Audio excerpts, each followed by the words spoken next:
60,000 సీట్లకు 23 లక్షల మంది రాసిన వాళ్ళకు టాలీ కావట్లేదు. At the same time qualify అయిన వాళ్ళు కూడా 12 లక్షల మంది ఉన్నారు. సో ఈ 12 లక్షల మంది ఎవరైతే క్వాలిఫై అయ్యారో వాళ్ళ ప్రైమరీ గోల్ వచ్చేసి ఖచ్చితంగా ఎంబీబీఎస్ఏ.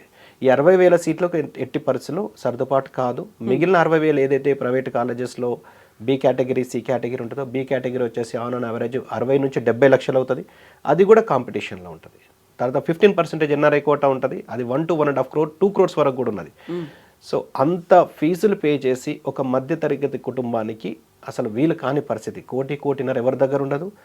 ఈ 60,000 మంది లోపల మనం ఉండాలని రూల్ లేదు. 12 లక్షల మంది 60,000 మందిలో ఉండాల్సిన అవసరం లేదు, ఉండరు కూడా.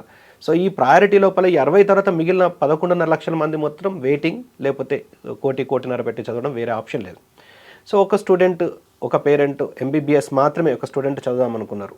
అతని దగ్గర టోటల్ బడ్జెట్ 15 లక్షలు, 20 లక్షలు, 25 లక్షలు, ఎక్కువ లెక్కలు 30 లక్షలు total package only college fee pay చేసే కెపాసిటీ ఉన్నది. ఇక్కడిక్కడన్నా ఎంబీబీఎస్ ఎవరైనా అడ్మిషన్ ఇస్తారా? ఎట్టి పరిస్థితులు దొరకదు. సో అటువంటి వాళ్ళ కోసమే ఎంబీబీఎస్ అబ్రాడ్ అనేది చాలా ఒక 50-60 ఇయర్స్ బ్యాక్ నుంచి కూడా మన స్టూడెంట్స్ ఎంబీబీఎస్ అబ్రాడ్ విషయంలో చూస్ చేసుకుంటున్నారు. సో ఆ విధంగా అంటే అతి తక్కువ ఖర్చులో the best quality of education చేయడానికి ఎంబీబీఎస్ అబ్రాడ్ అనేది ఆప్షన్.